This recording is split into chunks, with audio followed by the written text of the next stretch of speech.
Welcome to Source Not Found, podcast where two friends talk about the worst versions of your favorite things. My name is Bo Woodall, and I know absolutely nothing about Mortal Kombat. And my name is Brandon June, and I know a little bit about Mortal Kombat. Brandon, what do you know about Mortal Kombat, man? I know I spent a lot of my youth getting my ass handed to me on the original games on Super Nintendo, fumbling around, just lots of attempts at the dial-a-combos, failed attempts, I want to say.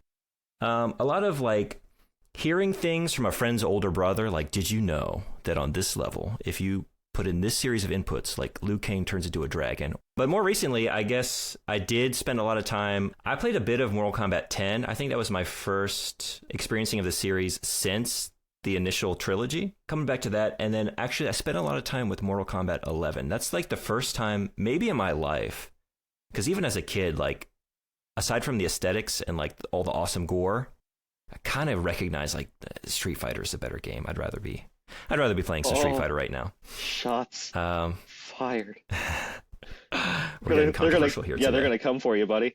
Get over here. But this was 11 was the first time. No, this is legitimately a great game. I loved it. I platinumed that game. I played the hell out of it, and the story mode was a very fun ride. And I know they're rebooting it, which is fine. I was kind of liking they went off the rails in the best way with that last one. I had a friend of mine who had Mortal Kombat 2 when I was little, very young, and so I had some experience with that game. But after that, nothing. I know names of characters and taglines and a guy that says "Toasty," and that's about it.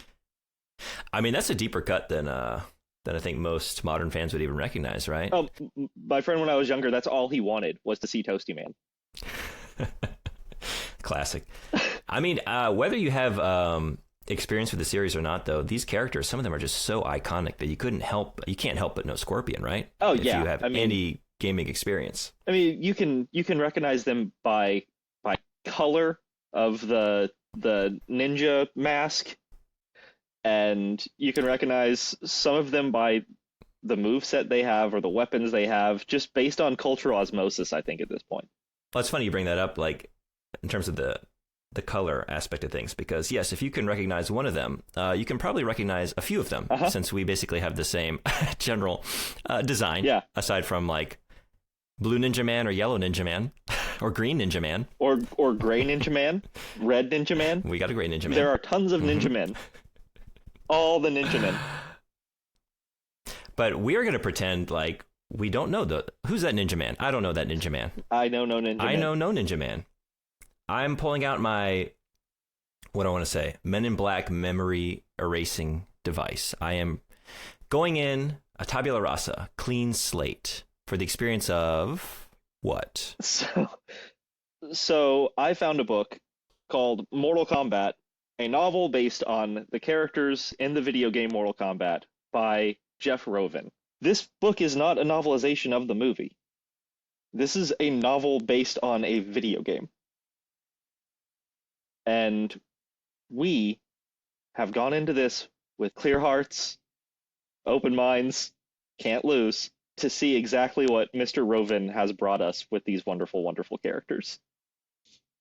I mean, I'm putting back on my English lit major cap. I'm sitting down. I'm ready to let's go buck wild. Let's do some deconstructive criticism on this thing. Let's really get into the nitty gritty. Spoiler alert: I could not put on my English major lit analysis hat for this novel, or I would probably be fetal. What if it's a lit major ninja cowl? All right, I can do that. Yeah, sure. So we're walking into a hypothetical bookstore. 1995? Yes. Is this 95? I believe that is correct, yes. We see something, it catches our attention. A spine on the shelf.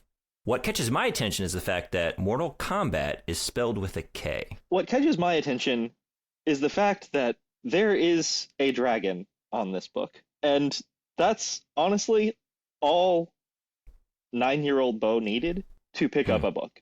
Well, that's true. If we're looking if they've got it displayed, cover facing out why in a wouldn't prominent fashion, in that scenario, absolutely. We've got not even just a dragon, a very like visually arresting dragon emblem, right? Yep. This is great. Like this is a great iconic design. This is like This is Chip Kid's Jurassic Park cover caliber. yeah. This is a say. tattoo you would get because you love something so much. Like Would get, hypothetically. Didn't get. Definitely don't have that. hypothetically, this is like the Ghostbusters insignia. Like this is Yes.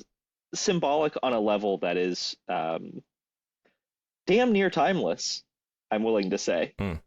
I don't know it very well, Totally agree. but it looks real cool. It looks cool. And on the cover, it just has to be mentioned that this is the first time in print for this book. And it is based on the characters created by Ed Boon and John Tobias for Midway Manufacturing Company. Midway, what is this? I'm imagining, I don't know, pinball machines, something on alongside the boardwalk Yeah, of the coast. something that gets me tickets and therefore gets me sticky hands.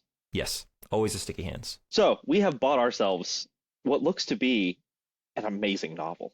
So let's talk a little bit about it. Well, I'm immediately sitting down. In fact, do I even have time to get out of the store? Now, I immediately buy it just because, but I'm like doing things in reverse. I'm back in time. I'm at the Borders with all those plush leatherette chairs. I've bought the book. I can take it home, but I'm deciding to do it right here and now. I can't possibly wait. I open up, and what immediately greets me? First page. The Great Tournament begins. Yes. The Great Tournament begins. It looks like this is just a part of the book that's going to happen later on, I guess. It seems like an excerpt from a pivotal moment, right? Because we have the introduction. We have dialogue from a man named Shang Tsung, who's saying he's decided to take the year off. He's no longer young, Kung Lao. Who I guess is another person. I felt it would be best for this year, at least, to let someone else fight on my behalf. A thundering grows louder. A great hulking shape emerges from the darkness. A bronze-skinned entity. 4 powerfully muscled arms. Thumping his great chest, he staggers out. Shang Tsung's eyes gleam wickedly. Kung Lao! I would like to introduce you to my champion. However, if you can speak hereafter, you are free to call him by his given name. Goro. And then, in a giant, bold font, Mortal Kombat. Okay, so I have 2 things about this. One, if you can speak hereafter, that means that this is to the death probably, right? I mean, it's called Mortal Kombat, so it's not called Immortal Kombat or To the Pain Combat. No, these guys are Right. fighting for keeps. They're racing for pink slips, you know, like these guys are in it to win it. And in this maybe 150 word excerpt, there are 3 names mentioned, 3 separate characters mentioned. I am a little overwhelmed by names already, and it's only going to get worse, I have a feeling. This is definitely made for the fans, right? Because the mic drop moment, right? The pivotal sort of cut to black, cut to opening credits is Goro. Goro is here. The name you've been waiting for. Everyone can't wait to see Goro. And I'm just sitting in this chair at Borders thinking, what the fuck's a Goro? Who is a Goro? He sounds sexy. It's obviously like it does those 4 arms, muscly, rippled, muscled arms, thumping that bronze chest. Oh man, I'm a little too hot and bothered. I think I got to take this to maybe the manga aisle where things get a little freakier. Oh no, I've caught the vapors. But it is like, for that to have any sort of dramatic anything, you got to know what Goro is, and you got to understand just by mentioning the name that this is a pivotal character or a force to be reckoned with. I assume he is a beloved character. Unfortunately, we don't know any such things. I assume he's a beloved character created by Ed Boon and John Tobias. For Midway Manufacturing Company. Yeah. Okay, so now as great. I was gonna say. So moving on, I am ready to start this book. Right? I'm ready. Let's do it. Immediately, I am struck by 2 things before we even get into the prologue. And I know that we're being very nitpicky and focusing on minutia, and it probably seems like this is going to be a 3.5-hour-long podcast at this point. But the author's note and the quote both need to be mentioned, because the author's note, absolutely, by Mr. Rovin, mentions the fact that apart from the characters that appear in the video game Mortal Kombat, most of everything else comes from the rich mythology and history of China. And interested readers, 9-year-old me, can learn more by consulting such texts as Great Civilizations, China by Ian Morrison, and the wonderful Alchemy, Medicine, and Religion in the China of AD 320. In particular, the James R. Ware translation. Jeff, my man, you're taking some big leaps, some big choices. Because I'm a 9-year-old who is so excited to see dragons, and you're telling me to read books for a collegiate anthropologist. Not only are we dealing with an author who is pulling quotes out of the Nepian of Ko Hung, meaning he is well read in this text, he has grappled with multiple translations of the Nepian of Ko Hung and decided this one is his particular favorite. And has chosen a translation that he enjoys the most.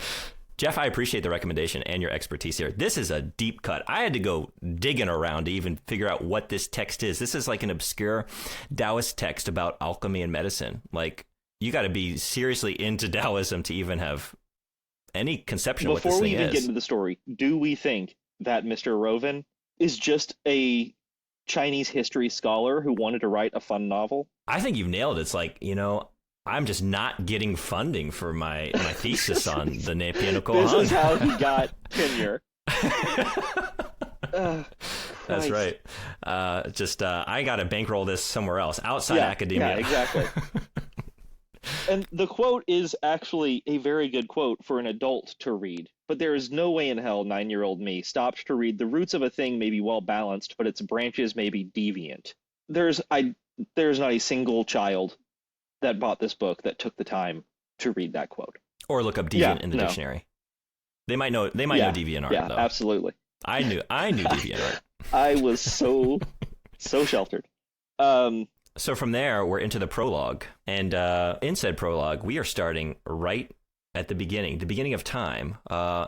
Let's get this right. In the beginning of time, nothing was everywhere, and it was everything. Thoughts? It's just so. All right.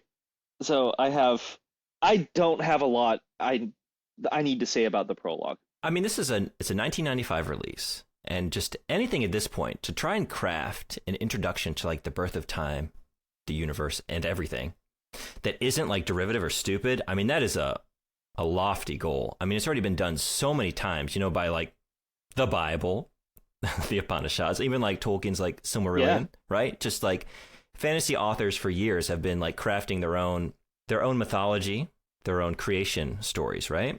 So like anything is going to be, if you're going to do it, pull a Pratchett or a Gaiman, or either have fun with it or do something absolutely wild. Well, yeah, speaking of that, you can increase the fun factor a bit if you read this through a millennial lens, which is how I choose to do it. Because fellow millennials may know, we took the word everything and we kind of imbued it with our own sensibilities, right? Like, this is like, peak internet speak, right? Like, oh, the show you just watched on Netflix, it's not just good or enjoyable. Yeah. It's everything, right? This show is everything. This album is everything. This T-Swifty, it doesn't just slap. It's not just everything. A bop. It's everything. This avocado toast is everything. So, in the beginning of time, nothing was everywhere, and it was everything. Dude, nothing is everything. So like I said, I don't have a lot about the prologue, but I do want to bring up one question. They mention the entire creation story coming from gods and goddesses of classic Chinese religion, mythology, going way back, yes. Apparently. However, there is a description that I am very, very confused by, and that is of who became the supreme god after the creator died, but Tien. He is 6-armed and 4-legged. What does this thing look like? An even hotter Goro? See, that's the thing, is like, I assume Goro is going to have some sort of correlation to Tien, right? If we go with the book, yes, that is a thing. But looking at it right now, knowing that Goro had 4 arms and a bronze chest and very muscly and probably glistening, we assume that he is probably some sort of analog to TN in some way, shape, or form. However, that's going from bipedal to quadrupedal. Those are two very, very different things. Unless he has like four legs, like a nightstand. I thought of more like a, like an arachnid style, like clambering about. Oh, but Jesus. I hate that. It's more horrific, I guess. But from there, we are the real takeaway is like, okay, we've got gods. This is a universe imbued with the power of mythological beings. Some of them are going to come into play to a certain degree. But I think the main takeaway is like, what is time? Yeah. The real takeaway is that gods don't like mortals getting up in their shit. That's true too. Because they put 15 dudes around a mountain. The gods are up on the mountain, and the 15 dudes are they're given immortality apparently, and they're supposed to keep everybody else away from their mountain. Don't go up the fucking mountain. We will end you. This is our frat house. You are not on the list. And typical god behavior. Yeah, typical deific behavior. And then lastly is the breakup into the realms. Right? You've got the white opened into the realm of Tien, the blue opened into our world, the black was the passage into the abode of the dead, and the red was the doorway to the outworld, home of the greatest mysteries of all. And that is how it ends. And from there, we are launched into Part 1, Chujung in the district of Tanyang, 480 AD. 8480 is a pretty good jump, right? And we will, well, we're gonna break into it now. But how did you feel about this kind of starting off chapter 1? I didn't even have a lot of time to think about the time setting because I was so immediately taken with the choice of place setting. This initial scene takes place at the Jackie Chan Temple. All one word. Jackichan Temple. How the fuck did I miss that? Did I really miss that? Wow. Jeff Rovin. Jeff, my man. That is a... I went looking, like maybe there is some historical precedent. Maybe this is just a coincidence. I have not been able to find anything on a Jackie Chan temple. So my only conclusion is that we have both the highest of the highbrow in terms of pulling from deep, esoteric Taoist texts and the very lowest, laziest world building I have ever seen. Oh my God, that's so good. It's like using your smartphone on the toilet, right? And like what you're doing is not looking at Instagram or checking social media, checking your Twitter. You're maybe like, I don't know, solving calculus equations for fun. And then you stand up to wipe and you just drop it right down in the doo-doo. Yep, that sounds about right. And that's what we got going on here. Okay, so I did not know about the Jackie Chan temple. Holy crap, I can't believe I missed that. The reason I missed that is I was too busy with the other 5 characters introduced in this 6-page chapter. All of them with proper names, all of them with motivations and feelings, and most of them not heard of again. Right. But this chapter we are introduced to, we assume, our main character, Kung Lao, who seems to be... And his Aunt Chen. And his aunt/mom, Chen, because his... I did not understand their relationship. I had to go back from later chapters and like piece together the family tree with some of these. Kung Lao, we'll just start with him because we don't really deal with Chen very much, even though there's a weird family tree issue thing happening. But he's just a water boy. He carries water to the village. He's very curious. Not sure. His dad was an alchemist, but also kind of sounded like a meth dealer, like blew up his own garage sort of situation. And he did have a good quote in this chapter. I'll give it to him. Grow by learning, learn by daring. Like, that's not bad. That's not bad.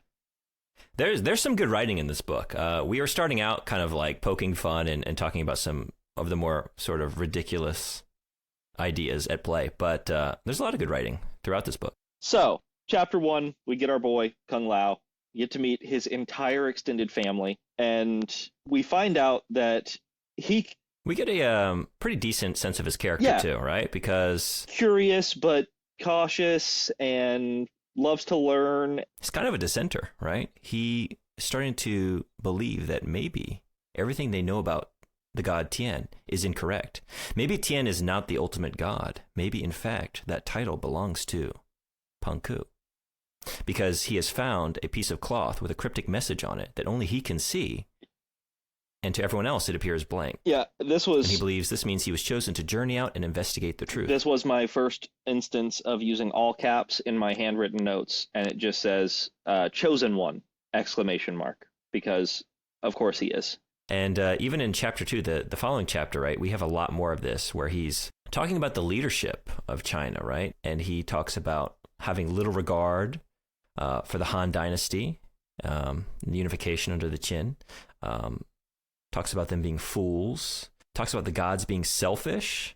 And I think this is a really interesting way to just immediately establish, like, okay, we don't have just like a pious, your typical monk that kind of bows his head and believes all the stories, but someone that's actually going out, venturing out, seeking knowledge, and is going to challenge the status quo. Right. And I think it's a very important thing to also note that despite his apparent father's death through alchemical means, probably, he is still pushing himself to learn and discover and question and go through everything. So I think that obviously he is our main character. Like that's what we're looking at here. This book is a story of Kung Lao. Yes, I agree 100%. And I think Mr. Rovin would agree with us as well. The important thing we get in chapters 1, 2, and 3 is the introduction of Kung Lao and the beginning of his hero's journey. Yes. And it's a literal fucking journey. He is going to the mountain where the gods are supposed to live. That's what go big or go home. That's what he's doing. We also have the lingering question of how did Kung Lao's father die? Thoughts? Something involving concussive powders, I think, is mentioned. Yes. Well, see, we know it was an alchemical accident, maybe an explosion.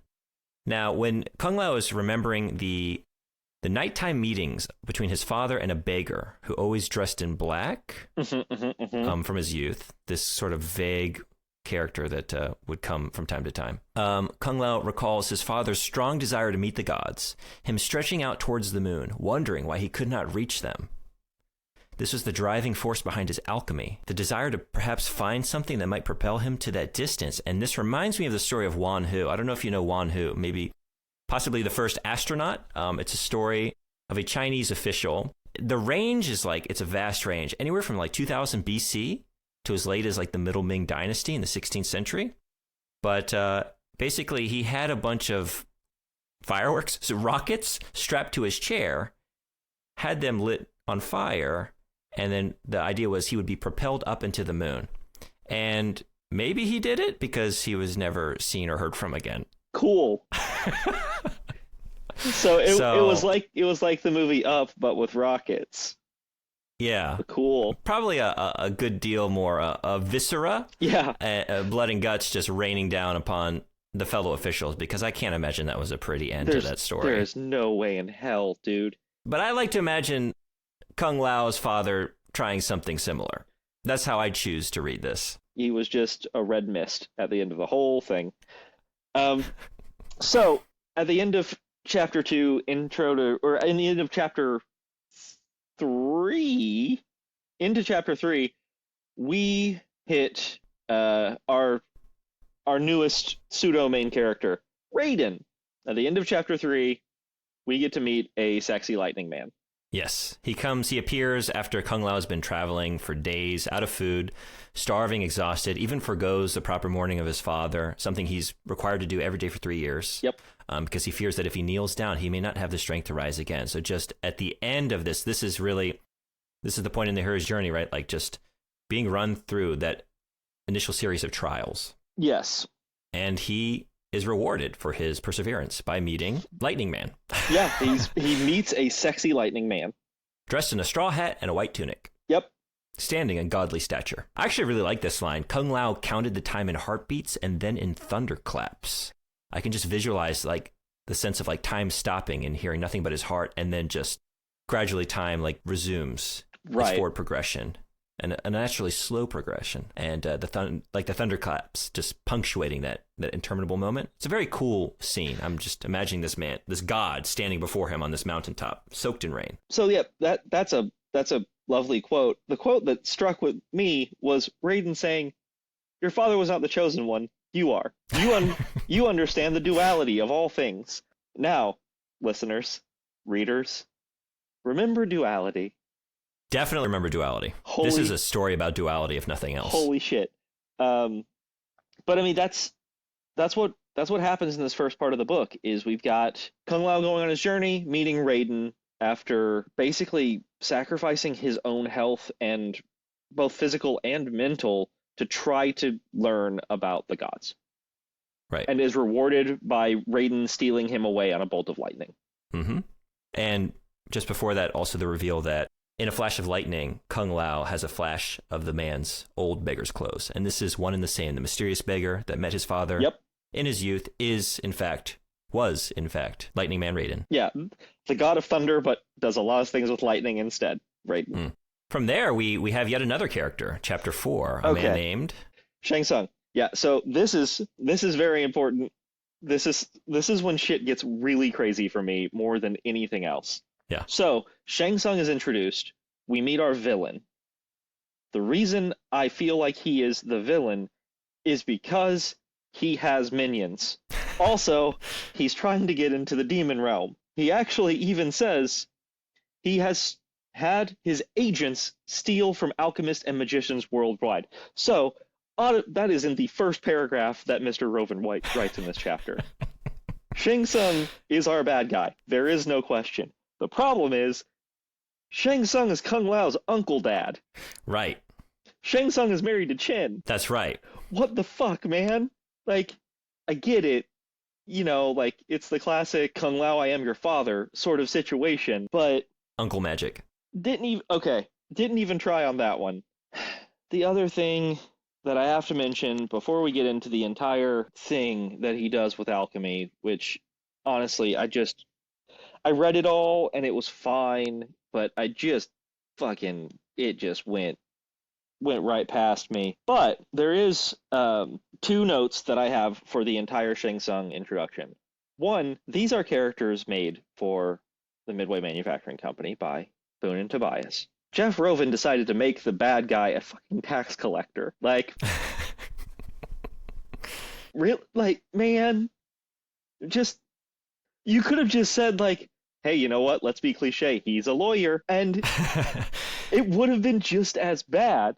And yeah, because, I mean, he starts down the path to a more interesting... He's not a one-dimensional villain by any stretch. I mean, you have this initial description of Shang Tsung, and, like, kind of like it's focalized through him. He's ruminating on the similarities, the commonalities between like Greek and Chinese creation myths, right? And thinking like, oh, this must actually hint at the true nature of things. The fact that like philosophers and scholars from different cultures have all sort of like gradually come to the same conception of the universe. So Joseph Campbell, eat your heart out. Yeah, no kidding, right? He recalls a number of myths and legends. He's very knowledgeable. Like he actively seeks the truth of the universe, and he's not all bad. I mean, it talks about at his wife's insistence, they took in the orphan boys. And then he faked his own death so he didn't have to worry about it. But he did take them in for a while.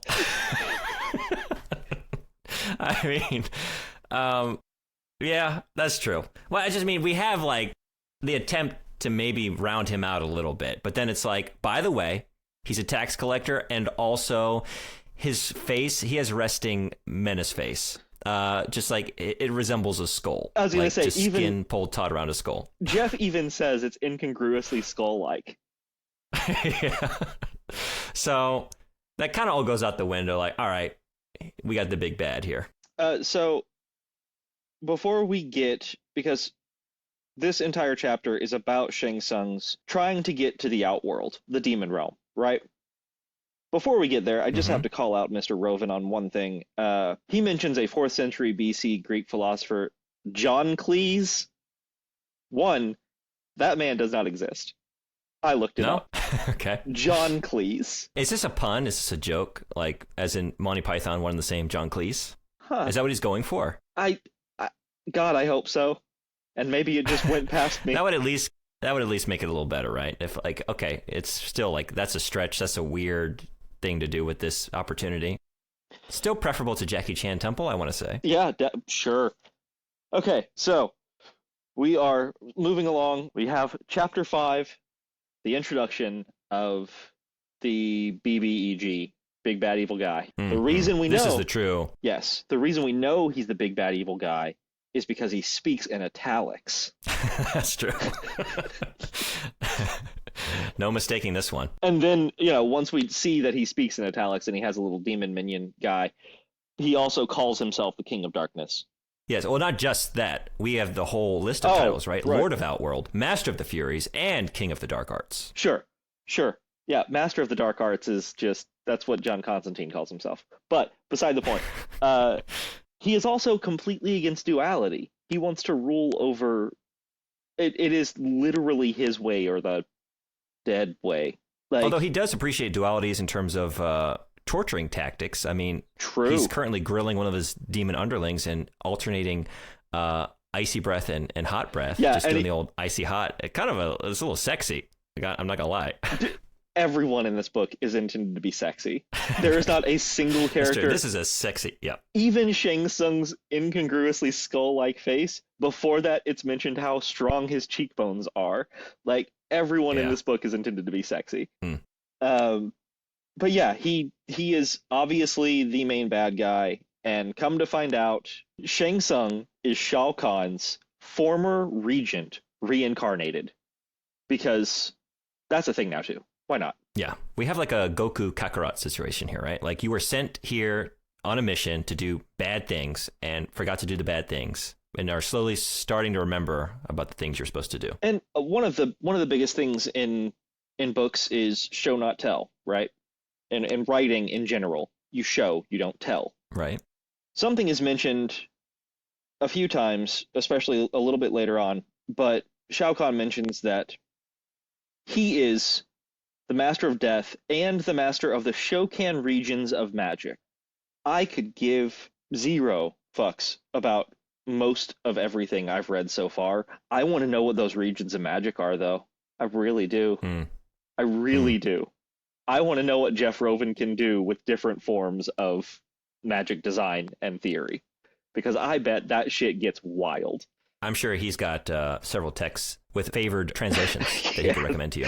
But so here in this initial introduction, we also have basically the bad guy's goal, right? The portal between Outworld and our human realm, our mortal realm, is too small. Only one little human can seem to like poke through. Yeah, that'd be Shang Tsung. So Shang Tsung, yeah. Shang Tsung needs to amass souls here in our realm, feed them into the portal, allow it to grow so that Shao Kahn can come through with his demon hordes and end the duality. Effectively, and rule over it all. The end of Chapter 5 is the end of the fucking prologue. Basically. The stage is set. We know who the main players are, what they want, what they're going for. Yes. Then, so you would think, with that being said, and Chapter 6 starting with a 15-year time jump, we'd be in Part 2. But no. Jeff Rovin is an unconventional guy, and he is sticking with that Part 1.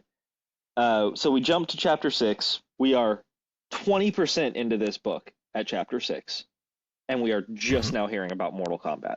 The phrase Mortal Kombat is finally mentioned. And it's what Kung Lao has been training for these last 15 years. He's been training with annual battles against Raiden, whose moveset of, and this is a detail I just love, whose moveset of lightning throws and torpedo attacks, which are all capitalized, proper nouns. And teleport. Don't forget his teleport. Teleport. Yeah, yes. I actually wrote down his moveset. And if you want to do the torpedo attack, I'm pretty sure it's just like back, forward, X or something. I don't know. I made that. I'm honestly surprised that he didn't drop that somewhere in the description here. This is like any attempt to sort of distance himself from the source material and create his own mythology here. It's just like, but we're going to lean heavily into movesets here. It is completely gone when you capitalize what moves he uses in his Mortal Kombats. But it is not just that he's been fighting Raiden annually. He has been going to Mortal Kombat for the past 13 years because he says, I have been the champion for the past dozen years plus one, which for those of us at home, that's 13. You could just say 13, Jeff. Jeff, my man. You could just say 13. And he has been going for the past 13 years, and he has been grand champion of the tournament for several, I think he says like for the past 6 or 7 tournaments, he has been grand champion, which means he has not aged, and he has to fight Shang Tsung every time. Here's the thing. And he gets to retain ownership of the amulet. The amulet bestowed by Raiden. Yes. Do they not recognize each other? Who and who? Kung Lao and Shang Tsung. They fight each other every year for 13 years. And there was only a 2-year break in between where Kung Lao left Shang Tsung's wife to go look for the gods. Shang Tsung took these kids in with his wife. And now he has been trying to kill this kid for the past 13 years. You are absolutely right. And at no point does it come up in the slightest degree. No one mentions it, especially not in part 1. How do we not have that? How do we not have the just emphatic, uncle, not you? Yeah. Just something. Anything. If there was just a brief moment of Kung Lao being like, as I get into my combat stance to do my capital letter high kick thing, I realize that Shang Tsung has a lingering kindness in his eyes, much like my uncle Wing. Or something. I think Kung Lao's dad's name was Wing. But still, just a single line, and I would have been able to buy it. But the fact that it was completely ignored was, especially how smart Shang Tsung is supposed to be, damn. Well, we've got our attention focused elsewhere, right? Because we have all this focus on the amulet and thinking about what might happen were it to fall into the wrong hands. Trailing off. This is where we need the Toasty style foreshadowing. Yeah, no kidding, like right? Popping in from the, right? Yeah, absolutely. So we go through the next couple of chapters, honestly, for me, are all kind of one big block because it's the beginning of Mortal Kombat. Mm-hmm. It is the introduction of what Mortal Kombat is. It is the postscript of the prologue of this book, even though by the end of this chunk of chapters, we are almost halfway through the novel. And we are just getting to the story. But my big thing is, my big takeaway from this whole thing was Shang Tsung can only use fighters' souls to power the portal or to make it bigger. He tried to kill artists and artisans and carpenters and stuff like that, and their souls were just meh, apparently. Which is, Yeah, he went on a little, any sort of, again, dimensionality or hints of conscience. Yeah. Below his just skull-like sorcerer's exterior. Yeah. Just extinguished with him slitting people's throats with like bamboo knives in the night. Yeah. Dragging them back to Shimura Island. He basically which is where the tournament is held. He basically just straight up murders people of different occupations to see if their souls will power his portal. I do like the idea of just like a hostile reboot with Shang Tsung, just like him, I don't know, alluring travelers. Yeah, just hello strangers. Please look into you in a show of the dark arts. Yeah, please look into my dark eyes and my high cheekbones and my incongruously skull-like face. So after that, we hit like chapters 8 and 9, and Kung Lao and Shang Tsung are talking to each other before Kung Lao is going to face Shang Tsung. Mm-hmm. Shang Tsung looks real bad because he hasn't won a Mortal Kombat in like 7 or 8 years, and so his body is dwindling, but his power grows effectively, right? Right. Whereas Kung Lao is just as youthful as ever. Yeah. One of the benefits of winning Mortal Kombat is you do not age for the next year until the next Mortal Kombat. Right. So Shang Tsung is like, all right, well, I'm going to get this Prince of Darkness dude. I'm going to get a Prince of the Shokan. The portal is barely big enough because I've been taking fighters' souls from Mortal Kombat over the past decade and a half. So I'm going to summon this big four-armed dude. Goro? It's Goro. Is it Goro? Yeah, we have Goro. We also have Ruthe, right? We haven't talked about Ruthe, the demon underling sent through the portal. Yeah. Shang Tsung's little... It's almost like a comic relief. He's in the comic relief role, at least. But there's no sort of relief. Like this, there's not much comic. Or comic. Really. He's just kind of there. He's just kind of like fumbles around, and I imagine him being like, is it Hercules? Am I imagining like some Hades underlings? Yeah, something along those lines. Maybe that's how I visualize. He gave me Pain like vibes. Like I could see Bobcat Goldthwait voicing the character of Ruthé. Most of Ruthé's words involve more vowels than it needs, or more ending consonants at the end of a word than they need in any sort of novel. That is all of his dialogue. Is like Shang or but win, and you're like, dude, just please stop. Talk about pain. Actually, speaking of pain, Kung Lao's pre-show ritual. He just flagellating himself, scratching himself bloody with a thorny branch, and not eating anything but rice cakes. Yeah. This guy's hardcore. Apparently getting all scratched up makes you more, like, sensitive and reflexive. Well, there's a scene, what is it, Predator, right? Dragging the knife across the chest to prepare for battle. Yeah. So, I mean, a lot of the next couple of chapters are, like, Shang Tsung coming to Shao Kahn and being like, I promise, Great One, this time I'll do it. I promise, man. Like, just give me one more year. I got it coming for you. I'm gonna have the best portal, and I'm gonna make them pay for it. It's very. Does it sound familiar? But yeah, the self-flagellation is just the self-flagellation is chapter 9. It is maybe 300 words, and Jeff Rovin has said that is a chapter. We're just gonna let you think about this. Just exist here in this scene for a bit. Yeah, just go ahead and just kind of take that in. We get into, finally, sweet Lord, we get into what we're here for. We get into the combat. With a K. Or we think we do.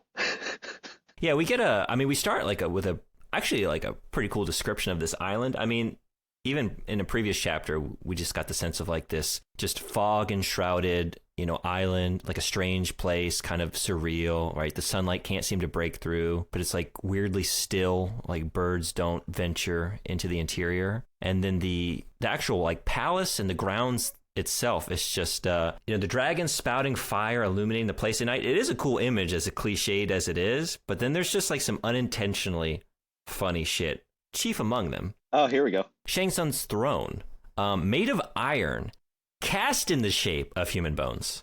Not actual human bones. Like, well, no. You are a sorcerer. Well, no. See, here's contacting the ruler of the demon realm, and you're fiddling around with fake ass bones. Well, see, he read George R. R. Martin. He loved the idea of a sword throne, but he's like, no, I gotta make it more goth. Goth, because when Shao Kahn gets here, he will not be pleased with just swords. It's gotta be bones. But if they're metal bones, that's fucking cool. That's fucking metal. Yeah. I don't know.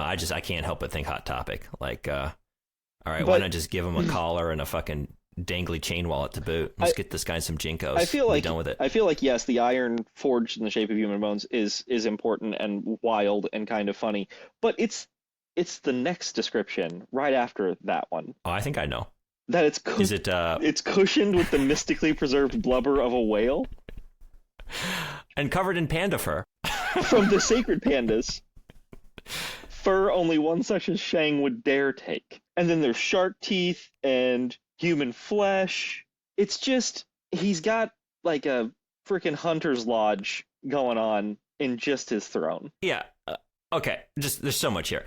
First, panda.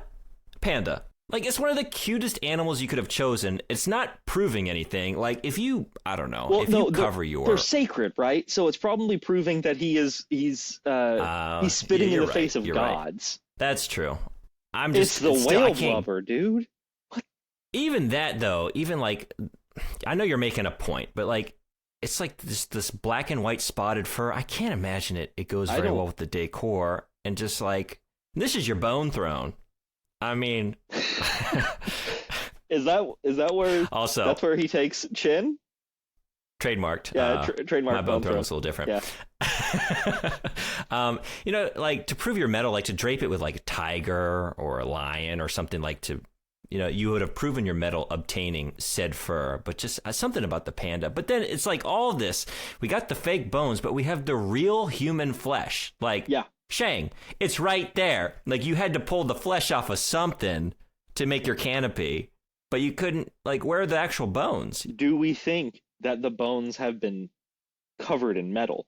Are there real bones under those metal bones? Oh, well, let's see. The description is, iron cast in the shape of human bones. So I want no, to say no. he would have, like, You separate you bones. would I make, don't know what you he's would using his make a bones for. cast using bones and then fill that cast with iron, right? That's a lot of look. This aesthetic is all over the place. It really is. But again, both visually and in terms of like the level of cruelty it implies. magically preserved whale blubber is the dumbest shit I've ever heard on to sit on.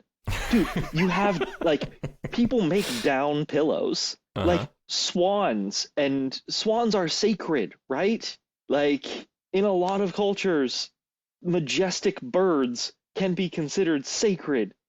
Take the feathers. Why do you have whale blubber? It's not even cold there. I mean, just like insulate and cushion as much as you can, right? Like, the bone throne's got to be rough on the old tuchus. Yeah, on the tuchus there. And like Shang's got no cushion. He's a bony, wizened old wizard. He's incongruously skeleton-like. Yeah. So, but aside from this just magical, delightfully decorated interior, we have the final introduction, hinted at, foreshadowed, excerpted. Goro is here. Yeah, I know that this is, I'm dragging a little bit here, but I do want to point out that there is a description of some of the past people that Kung Lao has beat ass on. Oh, okay. Let's give them their I'm going to go through these I'm going through these real fast. Spotlight. I've got them in my notes ready to go. Ufila the Ostrogoth did not use the martial arts, but attacked violently with a spiked club and shield and tired quickly. Damn.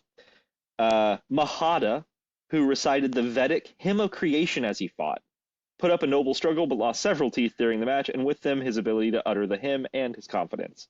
A Roman wrestler named Toisaurus gave Kung Lao some trouble when he pinned him to the ground, but the pain of the champion's self-inflicted lacerations was the added boost he needed to throw the challenger off. So he had to fight 3 people and then got to Shang Tsung, where Shang introduces the muscly, four-armed, glistening, bronze-chested Turtle Man. Much alluded to, much foreshadowed, excerpted. Sung of King Gorbak and Queen Mai, the Prince of Kwatan and ruler supreme of the armies of the kingdoms of Shokan. Goro. And they do give him a little bit more of a description here, and just a couple of things to point out. Yep, we got the bronze skin, we got the forearms.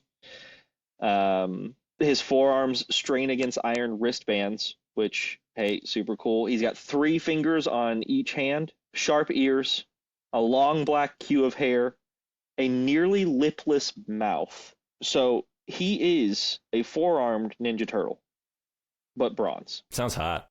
I mean, yeah, I'd smash. And he also has weirdly, like, 2 powerful claws on each foot and a dew claw behind. So he is, even though he's mentioned to be like a symbol of Tien, he's missing 4. He's missing 4 appendages. He's only got 6.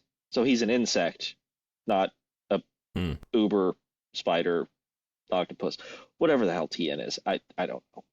So we finally get Goro, and that foreshadowing of leaving the medallion behind so the wrong hands don't get it finally comes back. And I'm just gonna go ahead and say right now, spoiler alert, if you're going to read this book, well, stop now. If you really want to. Otherwise, I'm just gonna say it, Goro fucking rips Kung Lao's heart out of his chest. Yeah, it actually got me. You do have some more foreshadowing on the front end in chapter 11, right? All the ifs running through Kung Lao's mind, like, oh, if only I hadn't left the amulet at home, if only I had done this, and like, oh, this does not bode well. And then what we thought was our main character, here, 30% into the book? Yeah. We followed the hero's journey, and we have a new variation on the hero's journey, which is just the hero get your eats heart shit and loses his heart out of your chest. But never fear, because much like Shang Tsung is the reincarnated regent for Shao Kahn, apparently Kung Lao's brother has a feeling when his wife gives birth to their first baby boy, and they name him Kung. Right. Meanwhile, off elsewhere in China, simultaneously with Kung Lao's death, we have the birth. Yes. Oh, and right after the birth, in case anyone was curious if this was foreshadowing in any way, shape, or form, thunder cracks after the baby is named. So I call him Kung Lao. Cue the thunder. And thunder cracks. So that is the entirety of part 1. That was a part. And I think that's where we need to leave it for today. I mean, this is a surprisingly rich work of narrative fiction. Mr. Rovin has woven us a word tapestry. Yeah, I don't think we can cover it all in one episode and still do justice to what's here. I agree 100%. I know that we said that this is going to be a bi-weekly podcast, but I think under the circumstances, keep an eye out on our feed for next week. We'll be back to finish up with part 2 of Mortal Kombat by Jeff Rovin. Do you think we're going to see a tournament next time? Are we going to see, in fact, Mortal Kombat? You know, based on the fact that that's what the book's called and the game's called and everything involving these characters is called Mortal Kombat, I really hope we see a Mortal Kombat. Although so far, Jeff Rovin does seem to like giving us a certain trope and then Shyamalan us. Yeah, what a twist. He likes to get a little twisty. He does like to get a little twisty. So, just housekeeping stuff. You can find us at sourcenotfoundpod@gmail.com. And we are also on Patreon at Source Not Found Pod. We have a Discord that will be in our Patreon information, as well as you can just look for us as Source Not Found Pod on Discord. And personal plug, you can hang out with me on Twitch. I stream games under Lejunebug, LEJUNEBUG. So please, in the meantime, while you're waiting for the riveting finale to this phenomenal work, please rate and review the show. We would love to hear from you as well. Feel free to reach out with any questions, comments, concerns, predictions. Smash that like, subscribe, comment. Smash it. Rip its heart out. Rip its heart out and have it reincarnated to the tune of the Thunder God. And until next time, Thunder rolled. Jesus.